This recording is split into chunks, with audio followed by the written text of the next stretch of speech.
October মাসেই বাংলার বেকার যুবক এবং যুবতীদের জন্য এবার চালু হতে চলেছে যুবশক্তি প্রকল্প।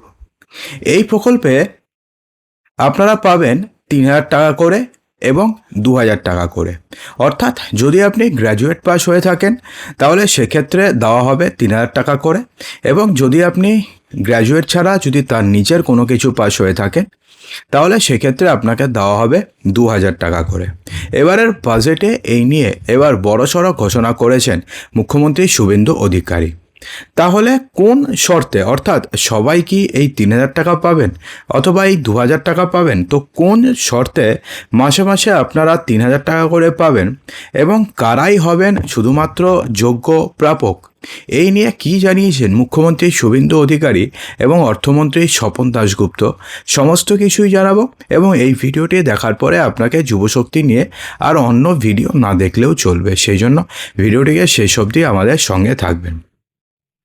দেখুন, বাংলার বেকার যুবক এবং যুবতীদের আর্থিক সহায়তার লক্ষ্যে যুবশক্তি প্রকল্পের ঘোষণা আগেই করেছিলেন মুখ্যমন্ত্রী শুভেন্দু অধিকারী।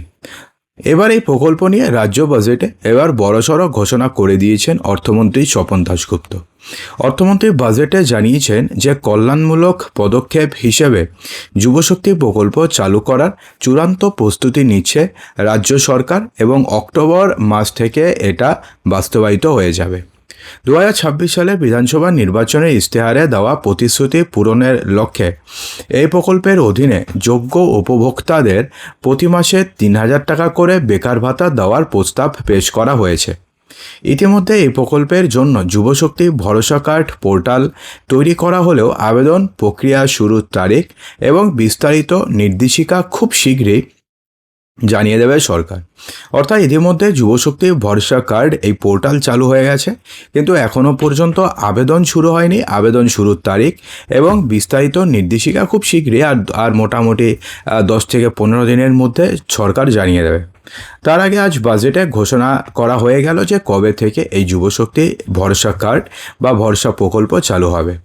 দেখুন, বাজেটে প্রস্তাব করা হয়েছে যে ২১ থেকে ৪৫ বছর বয়সী যোগ্য শিক্ষিত বেকার যুবদের মাসিক ভাতা দেওয়ার উদ্দেশ্যে আগামী অক্টোবর ২০২৬ থেকেই যুবশক্তি ভরসা কর্মসূচি চালু করা হবে। অর্থাৎ অক্টোবর থেকে এই যুবশক্তি ভরসা কর্মসূচি চালু হয়ে আছে। এই স্কিমে যে সমস্ত গ্র্যাজুয়েট বেকাররা রয়েছেন তাদেরকে প্রতি মাসে ৩,০০০ টাকা করে ভাতা দেওয়া হবে, এবং অন্যান্যরা যারা ধরুন উচ্চ মাধ্যমিক পাশ করেছেন, মাধ্যমিক পাশ করেছেন, তাদেরকে প্রতি মাসে ২,০০০ টাকা করে ভাতা দেওয়া হবে। মুখ্যমন্ত্রী শুভেন্দু অধিকারী সাংবাদিক বৈঠকে এই বিষয়ে স্পষ্ট করে জানিয়েছেন যে যুবশক্তি প্রকল্প কর্মসূচি যে সকল পরিবারের, আবার ভালো করে শুনে নেবেন, যেই শর্তটি দেওয়া হয়েছে সেই শর্তে বলা হয়েছে যে সকল পরিবারের আয় মাসে ১ লক্ষ টাকার কম এবং যারা অন্য কোনো সামাজিক সুরক্ষা প্রকল্পের সুবিধা পাচ্ছেন না, শুধুমাত্র সেই সব পরিবারের প্রার্থীর জন্যই প্রযোজ্য হবে। অর্থাৎ আবার ভালো করে শুনবেন, শুভেন্দু অধিকারী সাংবাদিক বৈঠকে এ বিষয়ে স্পষ্ট করে জানিয়েছেন যে যেই সমস্ত পরিবারের আয় ১ লক্ষ টাকার কম এবং যারা অন্য কোনো সামাজিক সুরক্ষা প্রকল্পের সুবিধা পাচ্ছেন না, শুধুমাত্র সেই সব পরিবারের প্রার্থীর জন্য প্রযোজ্য হবে। দেখুন, এক্ষেত্রে না একটা এখন প্রশ্ন রয়েছে যে এক্ষেত্রে পরিবার বলতে কি বোঝানো হয়েছে। এমনটা তো নয় যে কোনো পরিবারের আপনার মা যদি ধরুন অন্নপূর্ণা ভাণ্ডারে টাকা পাচ্ছে, তাহলে সেক্ষেত্রে তো আপনার মা একটা রাজ্য সরকারের তো একটা সামাজিক সুরক্ষা প্রকল্পের সুবিধা পাচ্ছে, তাহলে কি সেক্ষেত্রে আপনি এই প্রকল্পের জন্য অ্যাপ্লাই করতে পারবেন না? নাকি আপনি যদি একটা প্রকল্পের সুবিধা পান তাহলে আপনি অ্যাপ্লাই করতে পারবেন না? ধরুন আপনি একজন যুবতী, আপনি লক্ষ্মীর ভাণ্ডার আপনি অন্নপূর্ণা ভাণ্ডারও পাচ্ছেন, তো সেক্ষেত্রে আপনি আবার এই যুবশক্তি প্রকল্পের জন্য আবেদন করতে পারবেন না। এটা নিয়ে একটা সমস্যা রয়েছে, আমি ১-২ দিনের মধ্যে আপনাদের এই প্রশ্নের উত্তর দিয়ে দেব। ইশতেহারে দাবি ছিল যে রাজ্যে বিজেপি সরকার ক্ষমতায় এলে বেকারদের প্রচুর কর্মসংস্থান দেওয়া হবে, পরীক্ষায় বসার জন্য আর্থিক সাহায্য করা হবে, এমনই আশ্বাস ছিল বিজেপি। যুব বেকারদের জন্য অন্যতম মূল আকর্ষণ ছিল যুবশক্তি ভরসা কার্ড। এই প্রকল্পের মাধ্যমে মাসে মাসে ৩,০০০ টাকা করে দেওয়ার কথা ছিল। ক্ষমতায় এসে যুবশক্তি প্রকল্পের কাজ শুরু হয়েছে ইতিমধ্যে। এবার বাজেটে সেই ঘোষণাই করেছে পশ্চিমবঙ্গ সরকার। এই প্রকল্প ঘোষণা বেকার যুবকদের মুখে চওড়া হাসি আনবে বলে মনে করছে ওয়াকিবহল মহল। রাজ্যে বেকারদের জন্য কি আরও কোনো কিছু সুবিধা বাড়ল? এর আগে রাজ্যে চালু থাকা যুবসাথী প্রকল্পে বেকার যুবরা মাসে 1500 টাকা করে বেতন, যদিও কতজন যুবকরা এই টাকা পেয়েছে সে নিয়ে একটা প্রশ্নচিহ্ন রয়েছে।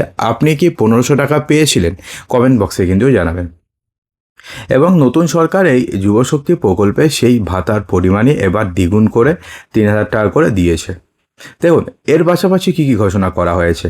এর পাশাপাশি প্রতিযোগিতামূলক পরীক্ষার প্রস্তুতির জন্য এককালীন 15,000 টাকা অনুদান দেওয়ার প্রতিশ্রুতি দেওয়া হলেও নতুন রাজ্য বাজেটে ঘোষণা করা হয়েছে যে সরকারি এবং সরকার পোষিত কলেজের ছাত্রছাত্রী যারা প্রতিযোগিতামূলক পরীক্ষার প্রস্তুতি নিচ্ছেন তাদের এককালীন 30,000 টাকা আর্থিক সহায়তা দেওয়া হবে।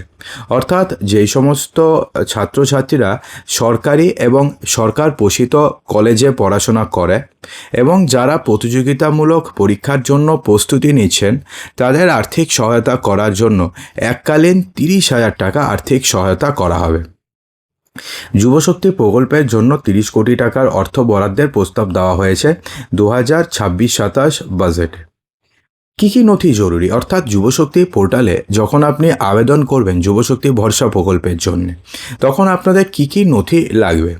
যুবশক্তি প্রকল্পে আবেদন করার জন্যে ভোটার আইডি কার্ড লাগবে, বার্থ সার্টিফিকেট, মাধ্যমিকের অ্যাডমিট কার্ড লাগবে, শিক্ষাগত যোগ্যতার শংসাপত্র লাগবে এবং মার্কশিট লাগবে। ব্যাংক অ্যাকাউন্টের বিবরণ লাগবে, অর্থাৎ যার অ্যাকাউন্টে টাকা ঢুকবে, অর্থাৎ যিনি বেনিফিশিয়ারি হবেন তার ব্যাংক অ্যাকাউন্টসের ডিটেলস লাগবে।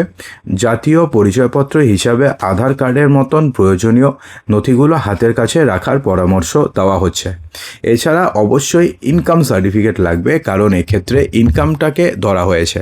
সেক্ষেত্রে আরও একটি সুখবর রয়েছে আপনাদের জন্য, অর্থাৎ আপনাদের মহিলাদের জন্য, যে এই বাজেটে এবার অর্থমন্ত্রী স্পষ্টভাবে জানিয়ে দিয়েছেন যে যেই সমস্ত মহিলারা বয়স 25 থেকে 60 বছরের মধ্যে প্রত্যেক মহিলাকে অন্নপূর্ণা ভাণ্ডারে 3,000 টাকা করে প্রতি মাসে দেওয়া হবে। অর্থাৎ সেই মহিলার স্বামী চাকরি করুক কি না করুক, অথবা সেই মহিলার বাড়িতে গাড়ি থাকুক কি পাকা বাড়ি থাকুক, তারা যদি চাকরি না করে, তারা যদি পেনশনার্স না হয়, তার নামে যদি জিএসটি না থাকে, তার নামে যদি আইটিআর ফাইল তিনি যদি না করেন, অর্থাৎ সরকারকে যদি ট্যাক্স না দেন, তাহলে সেক্ষেত্রে সেই মহিলা অন্নপূর্ণা ভাণ্ডারের জন্য অ্যাপ্লাই করতে পারবে এবং তিনি কোনো শর্ত ছাড়া প্রতি মাসে 3,000 টাকা করে পাবেন। এমনটা স্পষ্টভাবে ঘোষণা করেছেন অর্থমন্ত্রী স্বপন দাশগুপ্ত। তো আশা করব যে ভিডিওটিতে আপনাদের সমস্ত কিছু সঠিকভাবে বোঝাতে পেরেছে। ভালো লাগলে লাইক করবেন, শেয়ার করবেন, চ্যানেলটিকে সাবস্ক্রাইব অবশ্যই করবেন।